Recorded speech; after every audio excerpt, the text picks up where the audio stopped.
that was working. Reading from Srimad Bhagavatam, chapter 9, text number 6.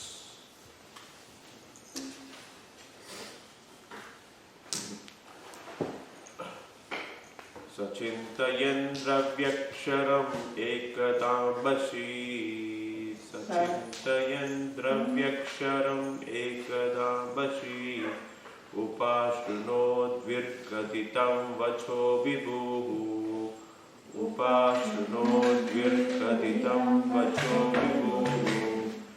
Sparsheshu yachhodasham ekavimsham. Sparsheshu yachhodasham ekavimsham. Nishkinchanam nripayattanam viduhu. Nishkinchanam nripayattanam viduhu. Sachintayan dravyaksharam ekadambashi. Sachintayan dravyaksharam ekadambashi. Upashrunod virkatitam vacho vibhu. Upashrunod virkatitam vacho vibhu. Sparsheshu yachhodasham ekavimsham. Sparsheshu yachhodasham ekavimsham. Nishkinchanam nripayattanam viduhu. Nishkinchanam nripayattanam viduhu. Sachintayan dvayaksharam ekadambashi. Sachintayan dvayaksharam ekadambashi. Upashrunod virkatitam vacho vibhu. Upashrunod virkatitam vacho vibhu. Sparsheshu yachhodasham ekavimsham. Sparsheshu yachhodasham ekavimsham. Nishkinchanam nripayattanam viduhu. Nishkinchanam nripayattanam viduhu. Right, yeah, I'll try. Sachintayan dvayaksharam ekadambashi. Sachintayan dvayaksharam ekadambashi. Upashrunod virkatitam vacho vibhu. Upashrunod virkatitam vacho vibhu. Sparsheshu yachhodasham ekavimsham. Sparsheshu yachhodasham ekavimsham. Nishkinchanam nripayattanam viduhu. Nishkinchanam nripayattanam viduhu. Sachintanam dasatam ekadambashu. Sachintayan dvayaksharam ekadambashi. Upasrinod virgarim vacho vibhu. Upasrinod virkatitam vacho vibhu. Sparsheshu yatsurasham ekavimsham. Sparsheshu yachhodasham ekavimsham. Nishkinchanam niprayaddanam viduhu. Nishkinchanam nripayattanam viduhu. Sachintayan dvayaksharam ekadambashi. Sachintayan dvayaksharam ekadambashi. Upasrinod virkatitam vacho vibhu. Upashrunod virkatitam vacho vibhu. Sparsheshu yachhodasham ekavimsham. Sparsheshu yachhodasham ekavimsham. Nishkinchanam nripayattanam viduhu. Nishkinchanam nripayattanam viduhu. Sachintayan dvayaksharam ekadambashi. Sachintayan dvayaksharam ekadambashi. Upasrinod virkatitam vacho vibhu. Upasrinod virkatitam vacho vibhu. Sparsheshu yachhodasham ekavimsham. Sparsheshu yachhodasham ekavimsham. Nishkinchanam nripayattanam viduhu. Nishkinchanam nripayattanam viduhu. Hare Krishna. So, translation by Stephen Prabhu. While thus engaged in thinking, Please repeat. While thus engaged in thinking, while thus engaged in thinking in the water, Brahmaji Brahmaji heard twice from nearby two syllables joined together.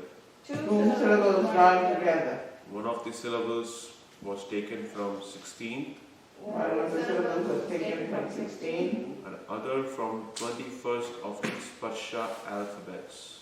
another from the 21st alphabets. And both joined to became the wealth of the renounced order of life.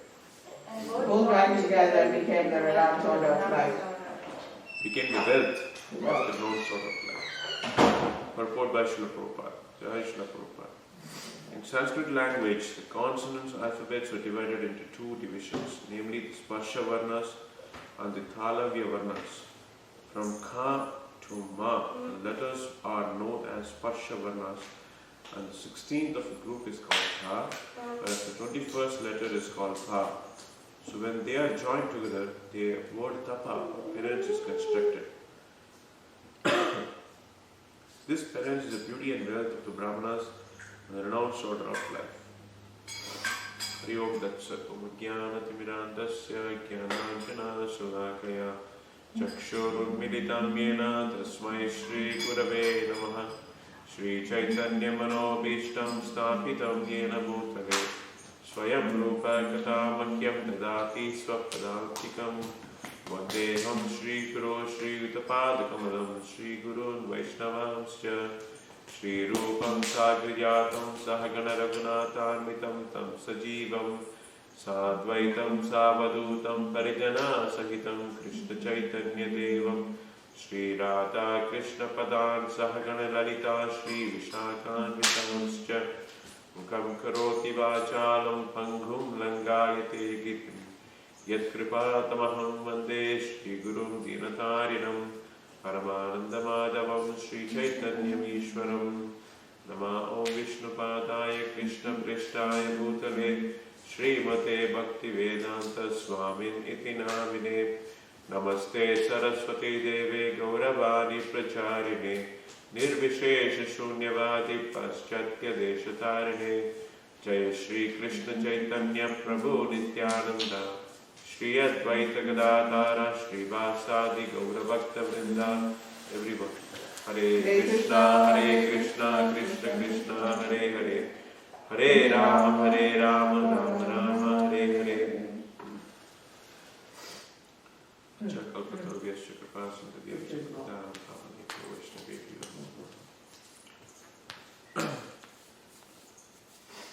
So today we are reading from Canto 2, Chapter 9, text number 7. Raghav, please sit right up. Sachintayan Vayaksharam Ekadam Vashi Upashano Dvirkalitam Vacho Vibhu. So we've been seeing from this chapter how Lord Brahma, he already was born from Lord Vishnu, Garbhodakshaya Vishnu. So we see from the Brahma Samhita also how from the pores of the body of Lord Mahavishnu different universes come forth, and from each universe he expands. So Mahavishnu expands further into as Garbhodakshaya Vishnu, and he goes inside and he sleeps on the Garbhodaka ocean. Then further from the navel of Garbhodakshaya Vishnu, it comes, a lotus flower comes. The lotus flower, when it blooms, the wall of the lotus flower, Lord Brahma is created. Lord Brahma has no father or mother except the Supreme Personality of God. So it's called Swayambhu sometimes. Swayambhu, Narado, Shambhu, Prahalada. There is that in the 12th canto of Srimad Bhagavatam as Swayambhu. Brahma is referred as Swayambhu because he is coming directly from Supreme Lord without any father or mother. So, Lord Brahma, when he comes from the wall of the lotus flower, so he is looking around, he's trying to find where is he and what is he intended, what is he supposed to do. So Lord Brahma, Just like yesterday Prabhu was talking about how a baby comes to this material world, then it is completely confused, and then it doesn't know, it's in full ignorance. But Lord Brahma was not in full ignorance, because this is like a day, every day this happens. Every day when he wakes up, he has to do creation. So when he wakes up, he forgets sometimes, because it's a long time. 1,000 of Chatur Yugas makes one night of Brahma. It's a long time of being put in sleep. He wakes up, Lord Brahma. He wakes up, he looks around. He has a partial amnesia. He doesn't fully remember what exactly happens with him. But he remembers he has to do something. That is how we are also in this material world. So when we come into this material world and we grow up, so we also do not have complete knowledge. But we know a little bit from the surroundings. There is something wrong amidst this world. There is something that is not perfect. And then we inquire, we try to find what is imperfect, what is causing this imperfectness. And that's when we try to inquire and come to the point of inquiring from a pure devotee. Then we come to meet a devotee and then he explains us all these different things. The same way Brahma also knows that he has to do something in this material world, but he is not sure what has to be done. So therefore, he starts exploring this in immediate surroundings. He starts looking around, looking down from the wall of the lotus, and then he even tries to climb down the lotus. That's what happens here. So he climbs down the lotus, and he comes all the way to the ocean. The Garbhodaka ocean is there. And he climbs from the wall of the lotus all the way, comes down to all the 14 planetary systems. Atala, Vitala, Sutala, Atala, Talatala, Asatala, Atala. And then above that is the Bhut, Bhuvat, Swar, Janar, Mahar, Tapar, Tapa, and then Satya. So he's done all the way in the world, this is Satyam.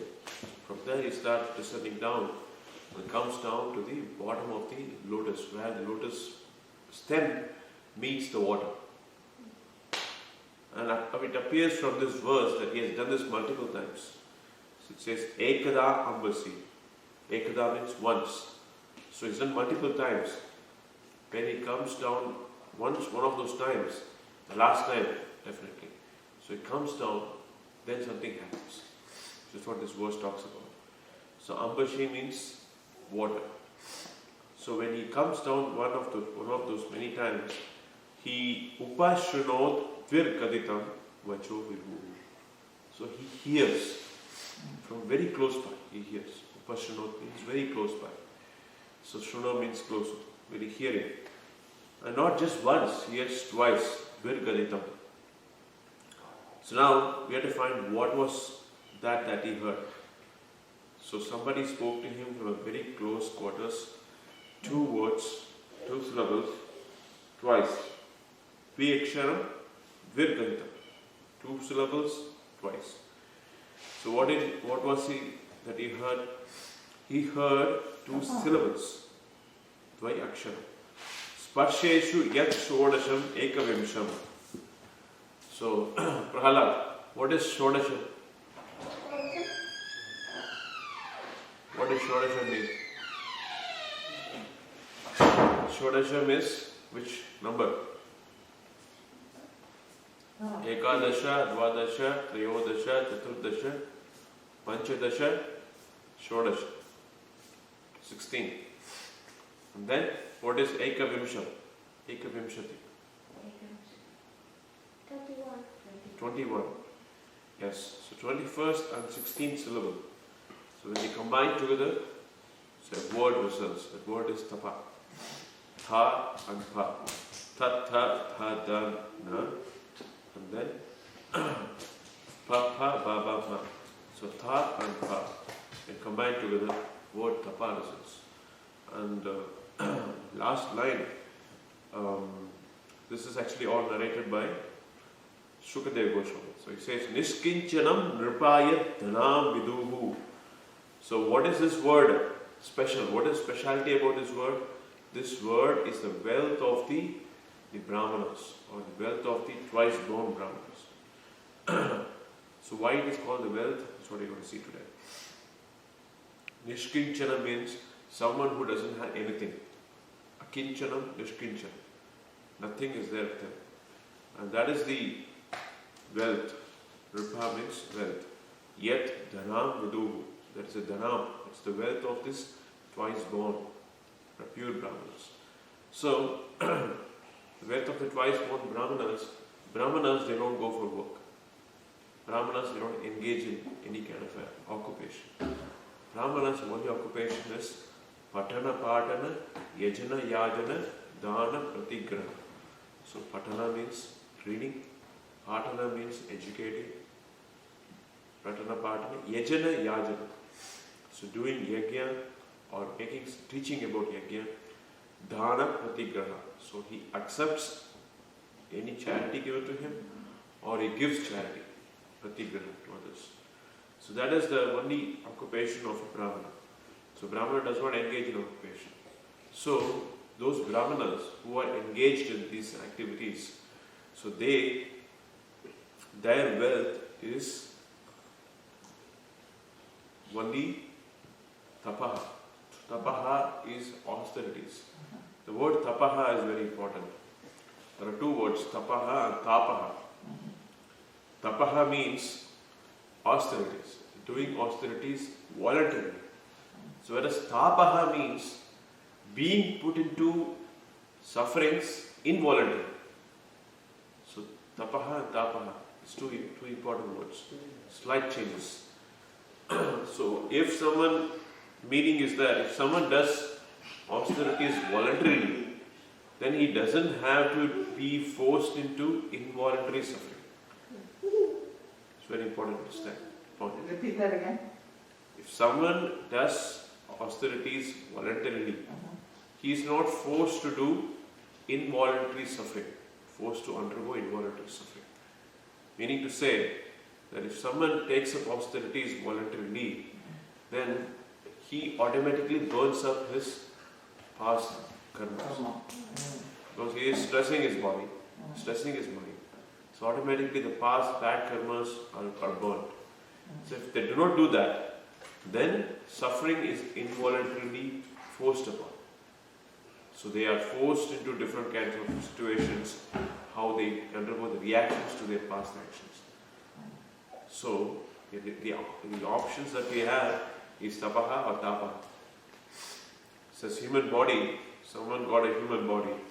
So they have to understand human body is not meant for enjoyment. Because animal life is meant for enjoyment. Animal life, they don't have any rules. They just follow their whims, they follow their mind. But whereas that cannot be done by human beings, because human being is meant for austerities. Atato Brahma Jignasa. So now that you've taken human form of life, it is said that human life is very, very rare. Prahlad Maharaj is saying, Tullabam Manusha Janmam. Because Manusha Janmam is very, very rare to achieve. And once you achieve this rare human birth, do not waste your life. Use that for inquiry with absolute. Which means you have to do tapa. You have to take voluntary austerities. It's like Brahma is doing. Or Brahma is the creator of the entire world.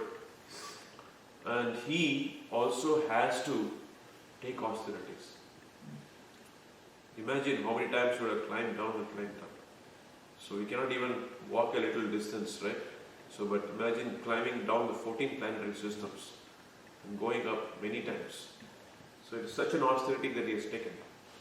Not because he has to find what is the purpose of his appearance there. So that is why he is taking all the austerities.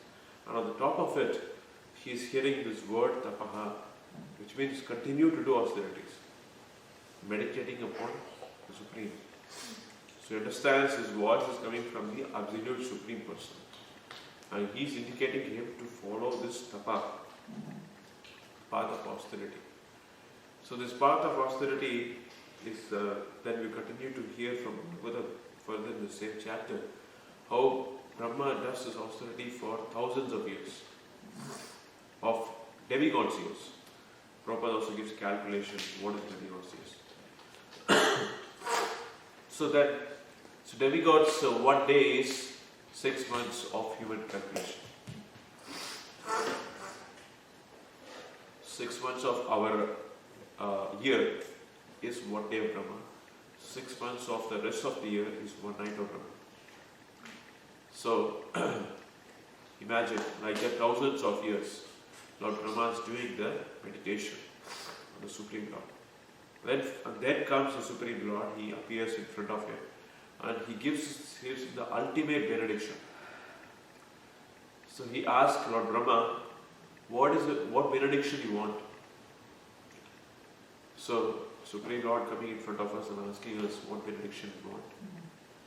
So Lord Brahma says, I don't want anything.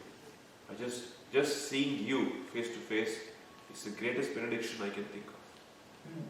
But Lord Vishnu does not stop there. So he gives him the vision of the spiritual world, how his spiritual world works, how he is there in different forms, Vishnu forms, and how the pastime keeps going ultimately. So he gives a beautiful description. There are about 4 verses. And then Lord Vishnu gives him the entire Bhagavatam in a capsule. The entire Bhagavatam can be summarized in 4 verses. And that's the verses from 31st verse of this chapter to the 37th verse of this chapter. So these 4 verses summarizes the entire Bhagavatam, Chatushloki Bhagavatam. So therefore, then that's how Brahma is initiated into the fold, Vaishnava fold. So everybody needs to be initiated into the Vaishnava fold, right? So that happens by first tapasya, and after that initiation by hearing from the Guru, this special mantra. So tapasya was done by, the mantra was chanted and tapasya was done by Lord Brahma, and Lord Vishnu said tapaha. And then comes Lord Vishnu, he appears in front of him, he gives him that mantra, and then he gives him the 4 verses of the Srimad Bhagavatam. So that is how he gets initiated into the fold. So when you talk about a parampara system, you talk about Krishna giving this knowledge to Brahma. So how does that happen? This happens here in this chapter. Lord Vishnu gives us 4 verses to Lord Brahma, and then Lord Brahma becomes enlightened. He gets all the knowledge that he needs to create this entire universe. That is how he gets his knowledge. The Vedas was completely, it is embedded into this consciousness by Lord Vishnu's grace. So that's how it happens. So everybody has to undergo tapasya. Tapasya it is voluntarily to be taken. As I mentioned before, if we don't take it voluntarily, just like we do Ekadashi, we fast on the days of appearance of the Lords, we fast on the days of appearance of great Acharyas. So all these things are voluntary tapasya. So if we do voluntary tapasya, then Krishna will make sure you don't have to involuntarily suffer or tapa. So we have to take voluntary tapasya. So we are actually much better doing voluntary tapasya because it's in our control. We are fasting for Ekadashi. At least we subsist from grains, but we take different items, fruits and nuts. That is at least acceptable. But let's say, imagine you are put into some situation where you're not able to eat, but something has to be inserted through the tubes, and then you have to be given intravenous fluids. It is much worse. It is what is real suffering. So you cannot eat, you cannot do anything, you cannot move. Some people are undergoing that. So coronavirus, some people forces them to undergo all these things. So better to take this voluntary austerities. Then we'll be saved from involuntary suffering. So that is what is the verdict of the Bhagavatam. So there are many wonderful instances like this that in order to approach a spiritual master, so devotees have taken so much voluntary suffering. One good classic example of that is Srila Bhakti Siddhanta Saraswati Thakur. So Bhakti Siddhanta Saraswati Thakur was a Simha Guru. So he had learned all the things. He knows the astrological sciences, the Jyotisha, he knows grammar, the Vyakarana. Shastra, all the 6 angas of the Vedas, Vedangas, he knows. He's an expert on that. But still, he asked his father, Bhaktivinoda Thakur, please kindly initiate me to Vaishnava fold. And what did Bhaktivinoda Thakur say? So you should take initiation not from me, but from Gaura Kishore Das. So you should go and approach him and you should take initiation from him. So Gaura Kishore Das Babaji Maharaj, so he was a renunciant. So he had completely renounced the whole world. And he had a very high esteem for Bhaktivinoda Thakur. He taught him to be Siksha Guru. And his son, who is also a great Vaishnava, also great knowledge, he has a lot of knowledge, he's a great expert on all different sciences. So he had a great esteem for him, great respect for him. So when Bhaktivinoda Thakur came, when Bhaktisiddhanta Saraswati Thakur came to Gaur Kishore Das and asked for initiation, so he flatly refused it. How can I initiate you? You are such a great soul of, and you are a son of a great saint. So I cannot initiate you. So he refused multiple times. Every time I would come and ask him, he would refuse. So many times it would happen. This went on for a whole year. So then once what happened was, Bhaktivinoda Saraswati Thakur was very determined. So he stood on the bridge and he was waiting for Gaur Kishore Das Babaji to come. He waited for 1 long year, imagine. Then when Gaur Kishore Das Babaji said, I'm not going to, unless you're going to give me the initiation, I'm going to jump into the river. Because my life is useless. My father, who is my Siksha Guru, he gave me the instruction. And I'm not able to follow my instruction. And you're not initiating me. So I better give up my life. Then Gaur Kishore Das Babaji Maharaj saw his sincerity and then he decided to give initiation. He gave a very long name for him. So that is how it happened. So in the same way, so we have to value what is a spiritual master, what it means taking initiation from spiritual master. That is a value that we had attached to that. So we have to take the instructions very seriously. We have to follow those instructions throughout our life. So here, so sometimes Lord also takes a lot of pains. So you can see in the Bhagavatam, in this verses further in 2.2 canto, 9th chapter, 40th verse I was reading today. So Lord Krishna says, this tapasya is not something that you do. It is the same thing I also do. He says, I also do tapasya. And because of that, I get all the strength. He doesn't have to do, but he does the tapasya for loka, education of everybody. Loka gyana. For everybody to learn from him, that even he does tapasya. So Lord also does a lot of tapasya. And he comes as Krishna, he does tapasya. He was serving his Guru, Sandipani Muni. He was bringing firewood from the forest. He doesn't have to do. If he just thinks of it, it all comes. He can just create everything with the thought of it. But he went to the forest, he collected the firewood, and he did a very menial service to his Guru. Because he shows by an example. The same thing with Lord Rama also. Lord Rama did a lot of service. He did a lot of tapasya in order to fulfill his father's instructions. Because his father said, go and live in the forest for 14 years, he went through that. Even though later Bharata came, his mother Kaikeyi, they all came and asked for forgiveness. Please kindly come back to the Ayodhya. But he was not coming back. Because his father has given him the instruction. He wanted to follow it, he wanted to fulfill it. So in the same way, even Krishna himself follows the instructions of his Guru. Even Lord Rama follows the instructions. So, following the instructions and taking voluntary tapasya is the only way to purify ourselves. Krishna says in the Bhagavad Gita also, that he says, Yajna dana tapakkarama na tyajyam karyam evatat yajyo danam tapaschaiva pavanani manishina. Pavanani manishina. Even the great souls get purified by doing tapasya. What to talk about us? So we also have to do tapasya, Krishna is saying. that tapasya is a very important aspect of our sadhana.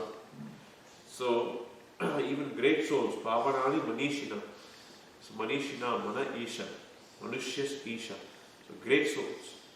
So they also do tapasya. So we have to understand how much importance Krishna is attaching tapasya. So that is a very, very, very important part of the process. So then here we come and see, just like Bhaktisiddhanta Saraswati Thakur, so we also see sometimes the spiritual master also takes tapasya in order to get to a very suitable disciple. So here we see from Chaitanya Charitamrita also we see a beautiful story. So Chaitanya Mahaprabhu, he takes sannyas and then he comes to Puri. So this is because of discussion between Advaita Acharya and Mother Sachi. So they both discuss where should Lord Chaitanya reside. Lord Chaitanya cannot reside in Navadvip because his family is there. So it will not be appropriate for him to stay there. So he wanted to go to Puri. So then Advaita Acharya discussed with Sachi Mata, and then they all came to an agreement that yes, he can go and stay in Puri. So Mahaprabhu came all the way from Navadvip to Puri, and in Puri later Mahaprabhu reveals to Sarvabhauma Bhattacharya, the only purpose of me coming to Puri is to get you. So Sarvabhauma Bhattacharya is a great soul. He's actually Brihaspati. He's a great incarnation of Brihaspati. But he is a very pure devotee of Krishna in this incarnation. So therefore, Mahaprabhu says, I have come to get you. You are the great soul I came to get. In the same way, Mahaprabhu goes to Godavari, Andhra Pradesh, in order to meet Ramananda Rai.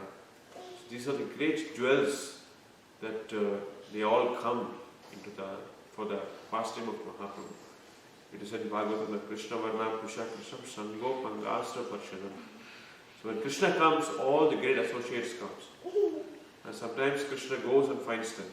Just like Mahaprabhu, he goes and finds these people. He goes and finds Sarvabhauma Bhattacharya. He goes and finds Ramananda Rai. And like that, so Sarvabhauma Bhattacharya, he was a great Pandit. So he knew all the different Vedic literatures, all the Vedantas, he knows everything. So when he sees Chaitanya Mahaprabhu, immediately he is attracted to him. And the gods who are going to beat him up, because when he came to Jagannath temple, he goes into the sanctum sanctorum, and then he falls unconscious. So the gods think that he just is a street rogue, and he's just coming and he's drunk and he's just falling there. So they were able to meet him. And then Sarvabhauma Bhattacharya stops them. Stop, what are you doing? Can't you see he's a sannyasi? And you see he is definitely a great soul. Immediately it strikes him. And then he brings Chaitanya Mahaprabhu to his house. He has people to carry him to his house. And then when Chaitanya Mahaprabhu comes to his senses, the time Nityananda Prabhu and all the other associates, Mukunda Datta, they all come to this place. So Gopinath Acharya, so he also comes to his place. Gopinath Acharya is the brother-in-law of Sarvabhauma Bhattacharya. So they have very friendly relations. So Gopinath Acharya, so when Sarvabhauma Bhattacharya, he sees Chaitanya Mahaprabhu, he immediately understands he is a great soul. And then he inquires from everybody, who is he, where is he from? Then his antecedents comes to be known. So he is son of Vishwambara, he is son of Jagannath Mishra, and he is a grandson of Leelabhara Chakravarti. So Leelabhara Chakravarti happens to be related to Sarvabhauma Bhattacharya through his father. So in that sense, Sarvabhauma Bhattacharya was like an uncle to Chaitanya Mahaprabhu. So then he understands he's a very known person. So he wants to protect him. So when Chaitanya Mahaprabhu comes to his senses, he tells him that you are a very young sannyasi. You should learn Vedanta. Because Vedanta will help you keep focused. Because Vedanta will make you focused. A sannyasi should know Vedanta. Because this is coming from the Shankaracharya Sampradaya. The Shankaracharya Sampradaya, so they learn Vedanta so much. because they have to always keep thinking the whole world is Maya. Keep on bombarding their head every day in the morning, every day in the afternoon, every day in the evening. That they're reading Vedanta. So they keep themselves very, very, very inert, detached. That's how they think they can save themselves from Maya. So, Sarvabhauma Bhattacharya says that you should learn Vedanta. If you don't learn Vedanta, you are such a young sannyasi, you may become a victim of Maya. So, Lord has to undergo all this tapasya because he has to preach to Sarvabhauma Bhattacharya. He waits for the right time. He hears from Sarvabhauma Bhattacharya the entire Vedanta for 7 days. Without speaking a word, he hears. He hears the whole Vedanta Sutras. And then ends, Sarvabhauma Bhattacharya is asking him, you've been sitting here for 7 days and you've been hearing very silently. But I have not heard any question from you. Are you able to understand what I'm saying? So he asks him the question. That's when Mahaprabhu gets opportunity to speak. Till the time, Sarvabhauma Bhattacharya did not give him opportunity to speak. He's been always giving him instructions. Oh, you are a sannyasi, you should do this, do that, do this. Same way, so that you can imagine, Supreme Lord had to wait for 7 days, hearing this mundane literature. Wait for him to speak. But when he speaks, he gives the right points. He says, I understand Vedanta Sutras. It's very, very clear to me. It's as clear as the sun. But you are giving a wrong interpretation to the Vedanta Sutras, and you're giving a covered meaning to it, an incorrect meaning to it. So Shankaracharya is wrong. On the face he tells it. He is wrong, and your interpretation is all incorrect. You should read Vedanta Sutras from a pure devotee. And it is all very clearly explained in Srimad Bhagavatam, because Srimad Bhagavatam is the explanation for Vedanta Sutras. So then he gives a lot of different explanations for himself. When Sarvabhauma Bhattacharya, he hears him, he just cannot believe it. It was like pure nectar. It was like lightning. It was striking his consciousness. And he was in complete yes. He completely heard him out. And then he completely surrendered to him, to Chaitanya Mahaprabhu. And that time he describes 2 verses. So very beautiful verse. Vairagya Vidya Nijabhakti Yoga Sikshartameka Purusha Puranaha Sri Krishna Chaitanya Shariradari Kripamya Buddhir Yastam Aham Prapatye. Means that Vairagya Vidya Nijabhakti Yoga. Oh my dear Lord, Chaitanya Mahaprabhu, you are the Supreme Personality of Godhead, and you have come in order to teach us Bhakti Yoga. Not just Bhakti Yoga, pure Bhakti Yoga, without any tinge of material attachments. So that is, so he is glorifying in that, Chaitanya Mahaprabhu. So he is actually writing this down and bringing it to Chaitanya Mahaprabhu. But Chaitanya Mahaprabhu cannot be directly approached. He has his associates. So he first gives this to Mukunda Datta. So Mukunda Datta reads it and immediately understands what is the intent. So he writes it on the wall before he gives to Chaitanya Mahaprabhu. He writes 2 verses on the wall and he gives to Chaitanya Mahaprabhu. So Chaitanya Mahaprabhu, he reads it immediately after reading it. He attached down that verses because he is giving the real truth. Chaitanya Mahaprabhu doesn't want himself to be revealed as incarnation. He wants always to be a bhakta, known as a devotee. Because that is his mission. His mission is to teach devotional service to everybody. He presents himself as an incarnation, then people will expect to come be blessed. Like just like in India, if you go, if a sadhu comes, then everybody will come to him. Oh Sadhu Maharaj, please bless me, so that I can, my son will become a good scholar. Please bless me so that I become a rich man. Please bless me so that I become this, I become that. So everybody comes for blessings. So in Kali Yuga, if Chaitanya Mahaprabhu were to come as incarnation, then his mission will not be fulfilled. Because everybody will come for his blessings. Everybody will follow because he is God. That's not his mission. His mission is to be a devotee and show to people how to practice. Show him the real teaching, Nija Bhakti Yoga. That is only possible as long as he is a devotee. So that is the purpose of his incarnation, to be a devotee. And so those who really take up to the path of devotional service, they get to see him as Supreme Lord. So he showed his real form to all his associates. He fulfilled all their desires. So they get to see the Supreme Lord as they are, as he is. But others, in Kali Yuga, it's very difficult because there are already so many incarnations. So there are so many incarnations, they claim as God, and they keep on telling different things. So in Kali Yuga, especially Bhagavatam and many places, it is mentioned Tri Yuga. Vishnu only takes 3 incarnations, 3 yugas. The 4th yuga it doesn't take incarnation, but actually takes incarnation, but it is Channa avatar. It is a covered incarnation.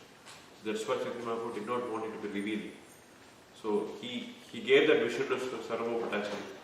He gave a vision of 600 forms. He showed himself to be as Krishna, he showed himself as Lord Rama, and then he showed us Chaitanya Mahaprabhu. He showed us Shatbhuja in the form he showed. So that form, it's very, very special for devotees, not for others. So that way, sometimes Lord also takes austerities. It's not when the devotees take austerities. Lord also takes austerities. So austerities is a means of perfection and purification. I think I've covered a lot of length here, so I would like to stop here. And I would like to see if you have any questions, any comments. I have one. Yesterday Friday, he was saying about Lord Brahma born from a seed. Were you here yesterday? Yeah. And then we know that he came from the navel, right? The lotus stem grew from the navel, right? Is that Yes. understanding? Yes. But just now you said that when Lord Brahma was coming down, he was coming down those stem, and I'm wondering, is that stem, that flower must be a huge thing, or it's just like that thin? And then you said he came down and there was water. So if it's not the navel, the flower must have just gone to the water? How does that? That's a little confusing for me. Yeah. I'm just saying what is described in the Bhagavatam. So all the lotus comes from the navel doesn't mean the lotus Stayed there. Lord Vishnu has to be on the top of on the ocean. Yeah. He can be under the ocean. Okay. So he comes from his navel, but Lord Brahma cannot see the origin. All he can see is just the ocean, the water. What is inside the ocean is not able to see. So what is described here is he sees the ocean, sees the water, that time he hears the sound. So that means the navel is coming from the navel, the lotus is coming from the navel of Vishnu. But Vishnu must be under the water, Yes. correct? So when you see the pictures, is usually he's up and the lotus feet is up, the plant is up. So the way it is that he's under, the seed is from his navel comes out. Now that makes sense. Correct. But when you see the pictures, it's always like he's laying on the top and then the stem is going up. Yes. And then he's coming down. So that must be a huge... It could be an imagination, because people cannot imagine somebody under the water. So even if somebody is floating on the water, it has to be on the water. So people add their own thinkings. But they can imagine, how can it be possible that Lord Vishnu is inside the water? And we know that he is already lying down on the serpent, Adishesha. So he must be floating on the water. It could be an imagination. And the stem of this lotus must be huge for him to climb down. Yeah. It's not like a tiny little thing, In fact, the entire planetary system is on the stem. All the 14 planetary system is on the stem. It's all on one line. So it goes from, as I mentioned, Bhuloka is in the middle. There are 6 above, there are 7 below. Top is Brahmaloka, my Lord Brahma is there. So that's all is actually a lotus. So Lord Vishnu creates the ingredients, and he creates this entire universe. When Lord Brahma comes, all he does is brings forth the population. All the souls, they are given different bodies. The demons are created, the demigods are created, the species are created, humans are created. So all of them are created, populated in different planetary systems. That's just Lord Brahma's contribution. But actually the whole creation is already done by Vishnu. He doesn't even have to create. It comes from the lotus, and the lotus has everything already. Pre-created. It's like a fabricated, right? So you go and buy from the things and everything's fabricated. So everything is coming already ready-made from Lord Vishnu's level. So Lord Brahma just have to put it together. Puts the population, brings forth the population. So and he takes the credit of creator. So Hindus, they think that Lord Brahma is the creator, Lord Vishnu is the maintainer, or Lord Shiva is the destroyer. They are all equal. Everybody should be worshipped equally. But actually, what is the theory? So nobody reads Bhagavatam. If you read Bhagavatam, it's clear. So, who is the real creator? Who is the real destroyer? It's all Krishna. Krishna, in fact, will tell in the Chatushloki that there's nobody in the beginning. And I am in the beginning, and I am in the middle, and I am in the end. There's nobody else. So all of you are actually there, but in the beginning you're all dormant. You are in my body, dormant. When the creation is finished, the time you again go back to my body. So one who really is there all throughout is the Supreme Lord. Everybody else is dependent on him. Yeah, next question. Any other comments? And he also, when he was born, he was not from baby, he changed. He was already. And how is his 3 heads came? That's another question. His 4 heads. 4 heads, yeah. Yes, he was searching all over. So one head turned into 4 heads. So when he's born, he immediately became big, and then when he was searching, all the 4 heads just showed up. He was searching in 4 directions, so 4 heads came. So there are other Brahmas and other Brahmandas. They have more heads. Some have 5, some have million heads. So like that. So in our Brahmanda, Lord Brahma has 4 heads. As in other Brahmandas, there are many Brahmas, many heads. So when Brahma once he comes to Dwarka to meet Lord Krishna, so he was very puffed up. I am Brahma, I am coming to see Krishna, so you should give me audience. So then he comes and knocks the door of Krishna in Dwarka. And that time a doorkeeper comes and somebody comes to attend to the door. Then he asks, who is he? And he says, I am Brahma. So then he goes inside to Lord Krishna and tells Brahma is.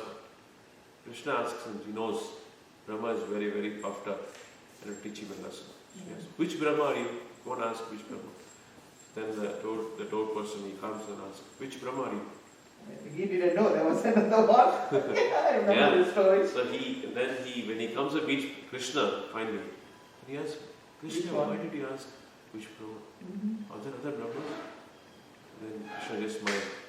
And he just smiled, and then immediately all Brahmas with multiple heads they start showing him. And when Brahma sees this, all these people, and then he just faints. So with that, so Brahma is just a puny part of the creation. And this whole creation, Akhilanda Koti Brahmanda Nayaka. So Lord Vishnu is addressed as Akhilanda Koti Brahmanda. Koti means crores. Crores is 1 billion or less than a billion, I'm not sure. So many Anda Koti, there are many andas. And in each there is a Brahma, in each there is a Prabhu Dakshaya Vishnu. And so that's the story happens in every universe. Prabhu Dakshaya Vishnu goes, from that comes the 14 planetary systems, and from that comes the lotus, on the top of the lotus is Brahma. It's the same story in all the universes. So that's a nice ghost story. So any more questions? I had more things to say, but I think we are running out of time. Yeah, thank you, bro. Hare Krishna. Very Jai. Nrishimhadeva Bhagavatam ki jai. Prabhupada ki jai. Next Rania can give class once he learned everything. You have Jai. that sugar? Yes, in the car. I'm going there. Somebody gave class on Sunday. I think Mataji was giving class before it. She was, See? yeah.